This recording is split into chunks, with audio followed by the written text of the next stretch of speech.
Dios les bendiga, hermanos. Amén, aleluya. Dios esté derramando bendiciones sobre ustedes. Muchas, muchas bendiciones. Que nuestra confianza en Dios vaya en aumento constantemente. Sí. Porque el que ha de venir vendrá y no tardará. Aleluya. Vamos a ver un tema que se llama el pecado de transigencia.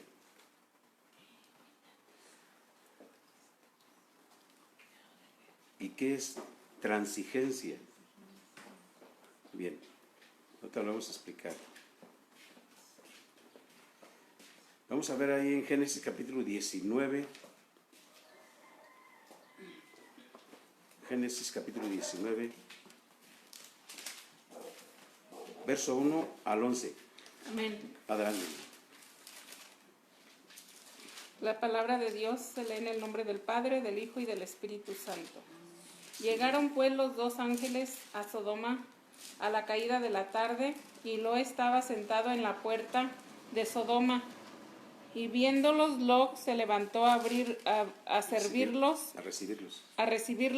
y se inclinó hacia el suelo, y dijo: Ahora, mis señores, os ruego que vengáis a casa de vuestro siervo, y os hospedéis, y lavaréis vuestros pies, y por la mañana os levantaréis y seguiréis vuestro camino. Y ellos respondieron: No, que en la calle nos quedaremos esta noche. Mas él porfió con ellos mucho, y fueron con él y entraron en su casa. Y les hizo banquete y coció panes sin levadura y comieron. Pero antes que se acostasen, rodearon la casa los hombres de la ciudad, los varones de Sodoma, todo el pueblo junto, desde el más joven hasta el más viejo. Y llamaron a Lot y le dijeron: ¿Dónde están los varones que vinieron a ti esta noche? Sácalos para que los conozcamos. Entonces Lot salió a ellos a la puerta y cerró la puerta tras sí, y dijo: Os ruego, hermanos míos, que no hagáis tal maldad. He aquí, ahora yo tengo 2 hijas que no han conocido varón. Os las sacaré afuera, y haced de ellas como bien os pareciere. Solamente que a estos varones no hagáis nada, pues que vinieron a la sombra de mi tejado. Y ellos respondieron: Quita allá. Y añadieron: Vino este extraño para habitar entre nosotros, y habrá de erigirse en juez. Ahora te haremos más mal que a ellos. Y hacían gran violencia al varón, a Lot, y se acercaron para romper la puerta. Entonces los varones alargaron la mano y metieron a Lot en casa con ellos y cerraron la puerta. Y a los hombres que estaban a la puerta de la casa hirieron con ceguera desde el menor hasta el mayor, de manera que se fatigaban buscando la puerta. Aleluya. Qué tremenda historia. Qué tremenda historia, hermano. Fue terrible. Sigue más, pero vamos a ver esa parte nada más. El pecado de transigencia. Primero vamos a ver qué significa transigencia. El diccionario que tenemos dice que el significado de la palabra transigencia, o sea, transigir, es aceptar a alguien algo que no se cree justo, honesto o correcto, con el fin de llegar a un acuerdo. Otra vez, transigir es aceptar a alguien algo que no se cree justo, honesto o correcto, con el fin de llegar a un acuerdo. Dicho de otra manera, hermano, es estar de acuerdo, aunque no sea correcto. Es el pecado de transigencia. Sí. Aunque Lot estaba abrumado por los hechos inicuos que vio y oyó, todavía estuvo dispuesto a tolerar la maldad de Sodoma por las supuestas ventajas sociales y materiales. Este acomodo le ocasionó tragedia a su familia. De igual manera, Hoy los creyentes que exponen a sus familias a ambientes impíos y a influencias malvadas por obtener ventajas sociales o ganancias materiales están arriesgándose a tragedias familiares. No debemos transigir con las obras impías del mundo. Eso trae desgracia y trae ruina. Lot fue poco a poco entre los límites de Sodoma, la tierra que se le dio, y fue metiéndose más y más y más y más dentro de esos pueblos terribles, ¿sí? Y ahora les dicen, te haremos más mal que a ellos. Y empezaron a violentarlo, ¿sí? Entonces los defendieron los ángeles, ¿sí? Son ángeles, ¿sí? Visibles. Los ángeles también se ven, son visibles. Y aquí vemos que también comieron, ¿sí? Luego tenemos una falsa idea de los ángeles, que no se pueden ver, que son invisibles. Pueden hacerlo, se pueden materializar también. Aleluya. Bien, entonces es transigir con el mundo, con las cosas del mundo, ¿sí? Y si bien, vamos ahí,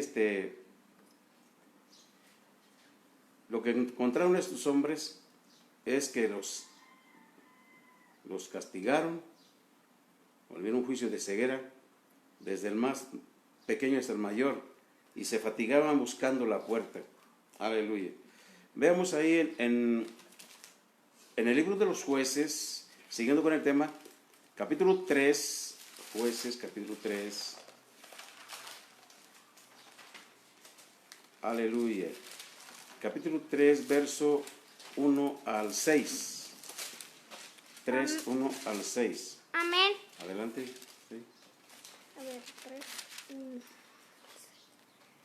Estas pues son las naciones que dejó Jehová para probar con ellas a Israel, a todos aquellos que no habían conocido todas las guerras de Canaán, solamente para que el linaje de los hijos de Israel conociese la guerra, para que la enseñanza de a los que antes no la habían conocido. Los 5 príncipes de los filisteos, todos los cananeos y sidoneos y los heveos que habitaban en el monte Líbano, desde el monte de Baal-Hermón hasta llegar a Hamat, y fueron para probar con ellos a Israel para saber si obedecieren a los mandamientos de Jehová, que él había dado a sus padres por mano de Moisés. Así los hijos de Israel habitaban entre los cananeos, heteos, amorreos, fereceos, heveos y jebuseos. ¿Y tomaron? Y tomaron de sus hijas por mujeres y dieron a sus hijas a los hijos de ellos y sirvieron a sus dioses. Note, hermano, qué terrible es esto. Esas naciones fueron dejadas para probar a Israel. Hay situaciones que Dios hace en la vida de sus hijos para probarlos, para ver cuánta fidelidad tienen para con Él, ¿sí? Esto le pasó a Israel. Los dejaron para probar, pero fallaron, ¿sí? Fallaron porque ya tenían el mandamiento de que no se debían emparentar con las naciones circunvecinas. Y ahí estuvo viviendo entre 7 razas, ¿sí? 7 naciones, pues, porque se habla de naciones, ¿sí? Los heteos, los cananeos, amorreos, fereceos, heveos y jebuseos. Entonces, y tomaron, ahí está el asunto tremendo, tomaron de sus hijas por mujeres y dieron sus hijas a los hijos de ellos, y eso los hizo servir a sus dioses. El sincretismo de Israel, de la cultura cananea, mediante el matrimonio mixto, creyentes con incrédulos, paganos pues con hijos de Dios, casi destruye su identidad como un señalado pueblo de Dios. El pacto de Israel con el Señor había prohibido tal matrimonio con otros pueblos. Es lo mismo hoy. el libro de Jueces demuestra los desastrosos efectos de la transigencia de Israel. Él estuvo de acuerdo en emparentar con las naciones vecinas y se hicieron esclavos de sus dioses. O sea, adoraron lo que les dijeron que no debían de adorar. Transigieron con esas naciones, el pueblo de Israel. Veamos también ahí, adelantito en el capítulo 16, verso 18 al 20.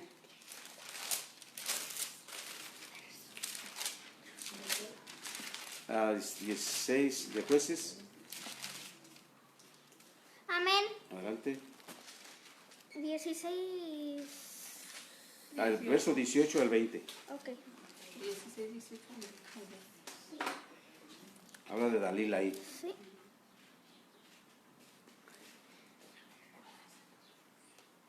Y aconteció, Viendo Dalila, el capítulo. viendo Dalila que él le había descubierto todo su corazón, envió a llamar a los principales de los filisteos, diciendo: venid esta vez, porque él me ha descubierto todo su corazón. Y los principales de los filisteos vinieron a ella trayendo en su mano el dinero. Y ella hizo que él durmiese sobre sus rodillas y llamó a un hombre, quien le rapó las 7 guedejas de su cabeza. Y ella comenzó a afligirlo, pues su fuerza se apartó de él. Y le dijo: Sansón, los filisteos sobre ti. Y luego se despertó él de su sueño, se dijo: esta vez saldré como las otras y me escaparé. Pero él no sabía que Jehová ya se había apartado de él. Mas los... Hasta ahí. ¿Hasta ahí? Está bien. Sí. Fíjese, hermano. Esta historia de Sansón y Dalila habla de que ella se vendió a los filisteos, ella era filistea, y querían saber el secreto del poder, de la fuerza pues de Sansón, y le ofrecieron dinero, y ella accedió a eso, ¿sí? Qué tremendo. Hizo que se durmiera sobre sus rodillas, y cuando ya lo tenía dormido, le rapó las 7 guedejas de su cabeza. Entonces fue cuando llamó a los filisteos y le echaron mano. Aleluya. Él pensó que como ya se había escapado varias veces, iba a hacer lo mismo, pero no. Eso nos trae una enseñanza también, hermano. Sansón transigió con Dalila al seguir haciendo caso omiso de la instrucción de Dios de que permaneciera separado de las naciones malvadas. Sí, él desobedeció. Dios le dijo que permaneciera separado de las naciones malvadas de Canaán. No logró comprender que hacer concesiones a los adoradores de ídolos y personas inmorales expone la vida al poder de Satanás, al engaño y a la derrota total. Y eso fue lo que pasó, ¿sí? Lo llevaron en cadena, lo encadenaron pues, ¿sí? Y lo metieron a la cárcel para trabajar ahí. Y ustedes ven la derrota de él, que murió ciego, trabajando para el enemigo. Sí, se volvió esclavo de los enemigos. No transijas tú con el mundo, no transijas con las malvadas acciones de los del mundo, hermano. Es 1 Samuel, capítulo 8. 1 de Samuel, capítulo 8, 4 al 7.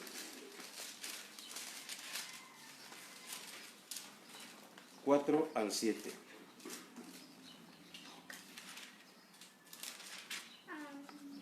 Amén. Adelante, hermano. 8. Capítulo 8, verso 4 al 7. Entonces todos los ancianos de Israel se juntaron y vinieron a Ramá para ver a Samuel. y le dijeron, he aquí, tú has envejecido y tus hijos no andan en tus caminos. Por tanto, constitúyenos ahora un rey que nos juzgue como tienen todas las naciones. Pero no agradó a Samuel esta palabra que dijeron, danos un rey que nos juzgue. Y Samuel oró a Jehová y dijo Jehová a Samuel, oye la voz del pueblo en todo lo que te digan, porque no te han desechado a ti, sino a mí me han desechado para que no reine sobre ellos. Aleluya. Sí. Conforme hasta el 8. No, hasta el 7. Ah. 4 al 7. Muy bien. Dice bien, el reinado era parte de las promesas del pacto de Dios con Abraham y en la bendición de Jacob de sus hijos. Y en la bendición de Jacob de sus hijos le asignó el reino a la tribu de Judá. Moisés profetizó sobre el día en que Israel ya no estaría contento con el gobierno directo de Dios. Aquí se cumplió esa profecía mediante la petición de Israel de un rey humano. Dios vio esa petición como un rechazo de él mismo como rey de Israel y como una demostración del afán de ellos por comprometer su misión como pueblo especial de Dios. El pueblo pidió un rey humano, decían, para que seamos también como todas las naciones y nuestro rey nos gobernará y saldrá delante de nosotros y hará nuestras guerras. Fíjense bien, ¿qué conlleva esto?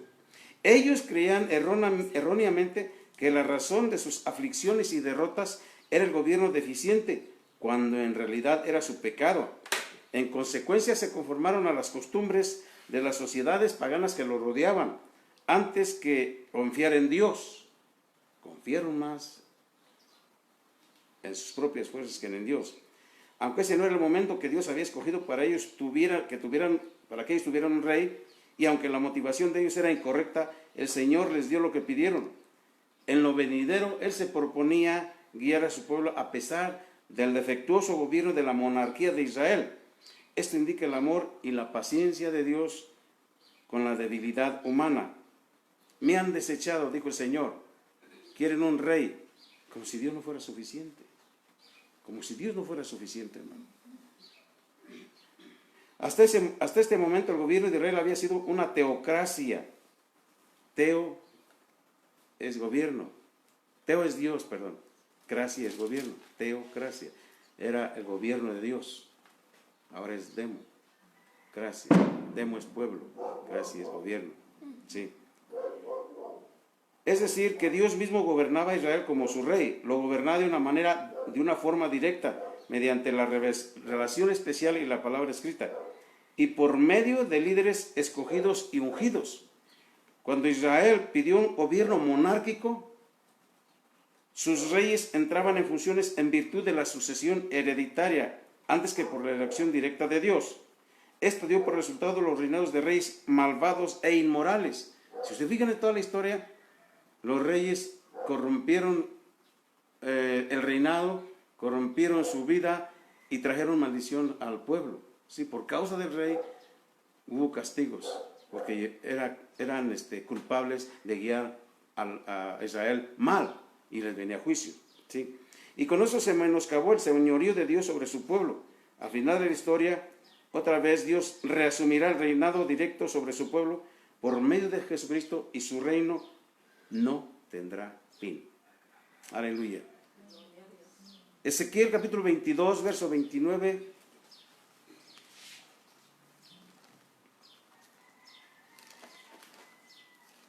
Ezequiel capítulo 22, verso 29 al 31. Amén. Adelante. El pueblo de la tierra usaba de opresión y cometía robo. Al afligido y menesteroso hacía violencia, y al extranjero oprimía sin derecho. Y busqué entre ellos hombre que hiciese vallado y que se pusiese en la brecha delante de mí a favor de la tierra, para que yo no la destruyase y no la hallare. Y no lo hallé. Y no lo hallé. Por tanto, derramé sobre ellos mi ira Con el ardor de mi ira los consumí, hice volver el camino de ellos sobre su propia cabeza, dice Jehová el Señor. Aleluya. Si le vienen las consecuencias de su maldad sobre su propia cabeza, sobre ellos mismos. Pero ¿qué hacía el pueblo de la tierra? Oprimían y cometían robo, al afligido y menesteroso hacían violencia y oprimían también al extranjero sin derecho, ¿sí? Entonces, Él viene con juicio a la tierra, pero antes de enjuiciar a la tierra, Él buscó entre ellos a alguien que hiciese vallado y que se pusiera en la brecha delante de Él, a favor de la tierra para que no la destruyera, pero no la halló. No halló quien se pusiera a favor de la tierra, a favor de los demás. Nosotros debemos estar orando a Dios, intercediendo por la gente que no conoce a Dios, pidiéndole misericordia por la opresión, por todo lo malo que se suelta en el mundo. Que Dios tenga misericordia. Estaba tan extendida la corrupción entre los líderes y el pueblo de Judá que Dios no pudo encontrar ni siquiera una persona que procurara conducir al pueblo de retorno a Dios. Es una tragedia cuando algunas iglesias están dominadas a tal extremo por la mundanalidad y el acomodo espiritual que Dios no puede encontrar a nadie en la congregación que esté dispuesto a interceder haciendo el vallado y poniéndose en la brecha de la situación desastrosa, a nadie que clamara contra la decadencia moral y espiritual, a nadie que enseñara el camino en humilde oración, verdadero arrepentimiento y una sincera búsqueda de Dios para el avivamiento. Con demasiada frecuencia, muchas buenas personas permanecen en silencio por un espíritu de temor o transigencia, en vez de arriesgarse a ser fervorosos intercesores para el avivamiento y para apartar la ira y el juicio de Dios. Tremendo. Veamos al libro de Miqueas, capítulo 3.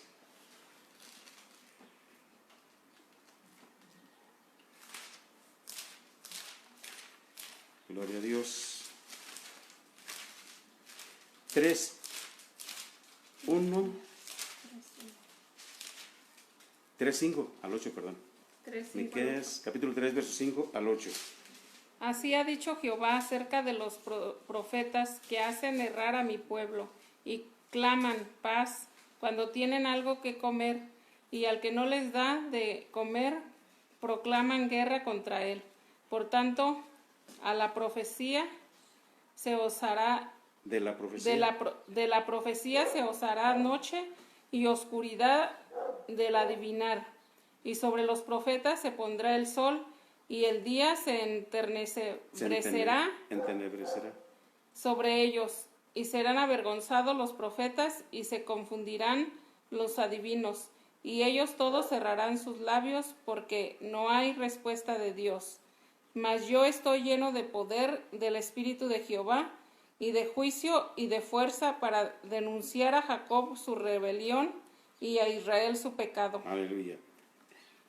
Si antes no había palabra de Dios, los profetas profetizaban lo falso y adivinaban lo incorrecto, pues a ellos les venía juicio. ¿Sí?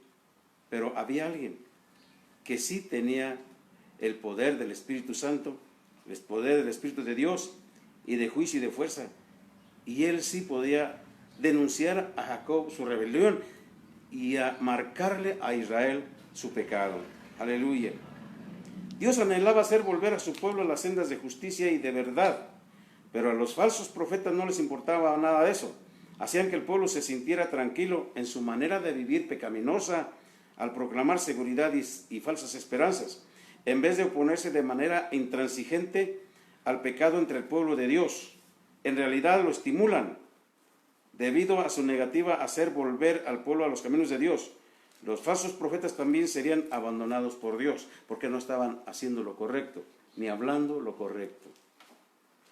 Pero ¿qué pasa con Miqueas? Él dijo, yo estoy lleno de poder del Espíritu. A Miqueas se le había llamado para que fuera vocero de Dios. Él hablaba mediante el poder y la inspiración del Espíritu Santo. El Espíritu lo impulsó a condenar el pecado en la casa de Dios. Su tarea era revelar el corazón de Dios, fomentar el bien y desaprobar el mal. Hoy los pastores y profetas tienen la misma tarea. No deben someterse a las presiones dentro de la iglesia para conformarse a las costumbres del mundo. Por el contrario, deben ser la voz de Dios para la verdad, la santidad y la justicia. Aleluya.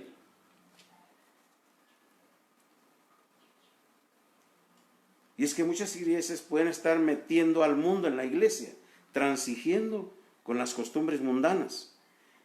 Y vemos cómo es que lo que hacen en el mundo están metidos ahí. Las mismas cosas que hacen allá, lo meten a la iglesia y ya está transigiendo con el mundo. Y eso pues no es correcto. Mateo 27, 24.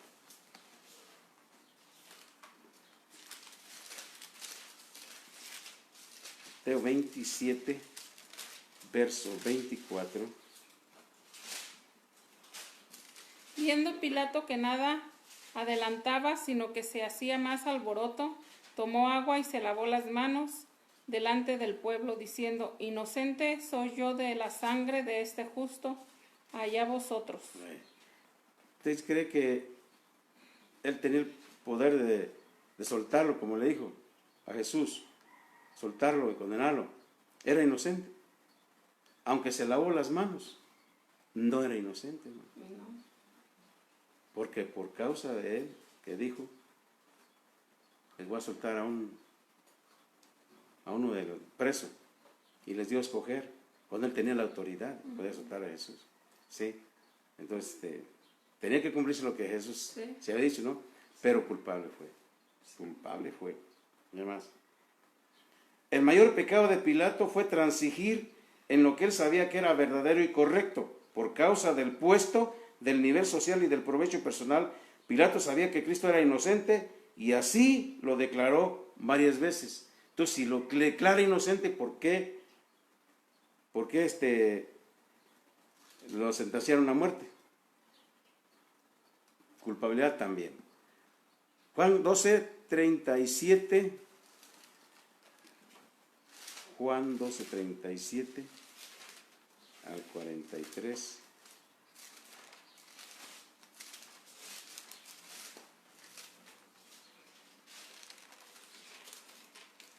Capítulo 12, 37 al 43.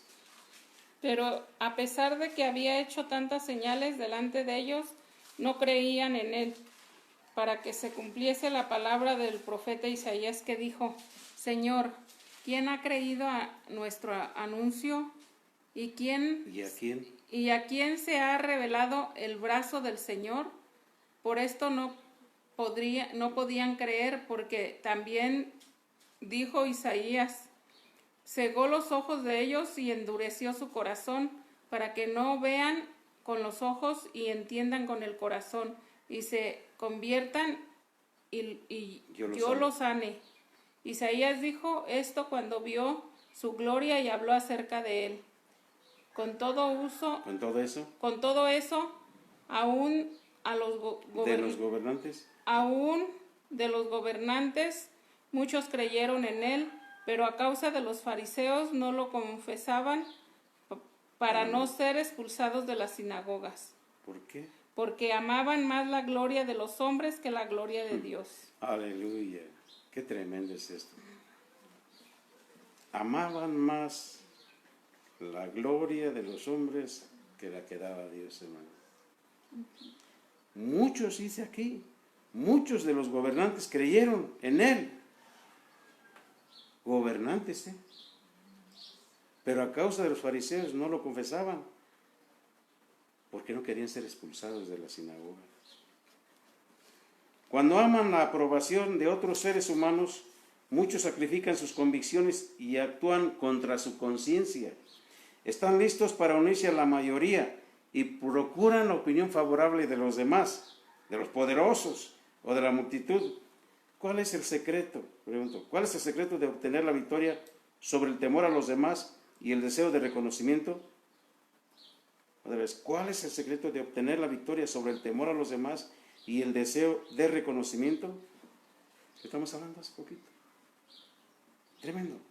Es la fe del creyente la que ve, es la fe que ve a Dios, a Cristo, el cielo, el infierno, el juicio y la eternidad como las realidades fundamentales. Esa es la flagrante hipocresía profesar ser seguidor de Cristo y a la vez amar más el reconocimiento de parte de los hombres que el reconocimiento de parte de Dios. Pablo dijo, todo lo tengo por basura, por el conocimiento de Dios. Para él no valía nada de lo que había logrado, porque ahora tenía a Cristo. Amén. Y Cristo valía por todo lo que haya logrado.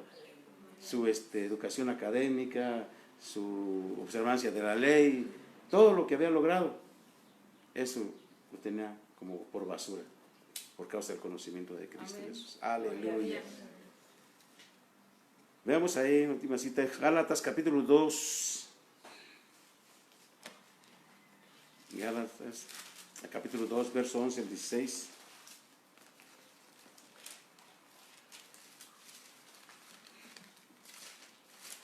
Pero cuando Pedro vino a Antioquía, le recibió cara a cara porque era de... Le resistí cara a cara porque era de condenar. Pues antes que viniesen algunos de parte de Jacobo, comía con los gentiles, pero después que vinieron, se retraía y se apartaba, porque tenían miedo de los de la circuncisión. Y en su simulación participaban también los otros judíos, de tal manera que aún Bernabé fue también arrastrado por la hipocresía de ellos. Pero cuando vi que no andaban rectamente conforme a la verdad del Evangelio, dije a Pedro delante de todos, si tú, siendo judío, vives como los gentiles y no como judío, ¿por qué obligas a los gentiles a judaizar?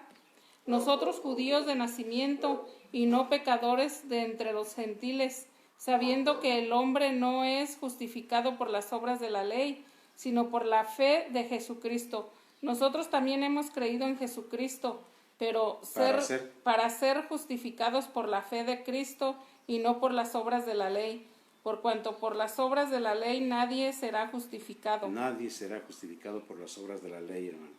Aleluya. Dijo él, le resistí cara a cara.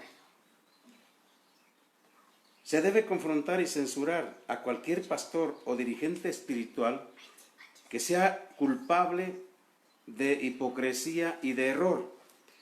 Esto se debe aplicar sin importar quién sea la persona. Hasta el apóstol Pedro, persona prominente a quien Dios usaba con poder, necesitó que se le llamara la atención. No importa qué puesto tenga tu pastor o tu apóstol o tu evangelista. Si hay un error, tienes el deber de marcárselo y decirle que lo que está haciendo es incorrecto. ¿Sí? Fíjense bien. Las escrituras indican que Pedro reconoció su error y aceptó la censura de Pablo con humildad y arrepentimiento. Más tarde se refiere a Pablo como nuestro amado hermano Pablo. O sea, que reconoció que había un error, había hecho un error, pues, había cometido un error de hacer eso, ¿sí? De que comía con los gentiles, pero cuando vinieron los, ¿cómo se llama? Cuando tenía, antes que viniesen algunos de parte de Jacob, dice, comía con los gentiles, pero después que vinieron se retraía y se apartaba, porque tenía miedo de los de la circuncisión.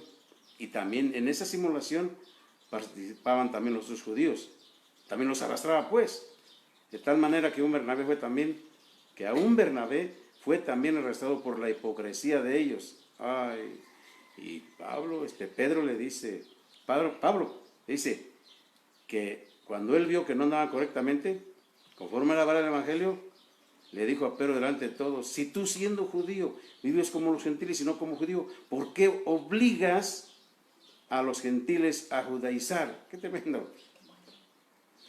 Los de la circuncisión eran judíos creyentes, sobre todo en la iglesia de Jerusalén, que creían que la señal de la circuncisión del Antiguo Testamento era necesaria para todos los creyentes del Nuevo Pacto. También enseñaban que los judíos creyentes no debían comer con ningún creyente que no fuera judío o que no estuviera circuncidado, y que ni siquiera guardara las costumbres judías y las restricciones alimenticias, aunque sabía que Dios aceptaba sin parcialidad a los creyentes que no eran judíos. Pedro negaba su propia convicción por temor a la crítica y a la posible pérdida de autoridad en la iglesia de Jerusalén. Al no tener comunión en la mesa con los creyentes gentiles, estimulaba el error de que había dos cuerpos de Cristo, uno que era judío y otro que no lo era. El pecado de transigencia. Si la iglesia transige con el mundo, es que está de acuerdo en algunas cosas. Ese es un ejemplo. Si la iglesia transige con el mundo, está de acuerdo con el mundo, aunque sean algunas cosas, ya es un pecado de transigencia. Dios te bendiga, hermano.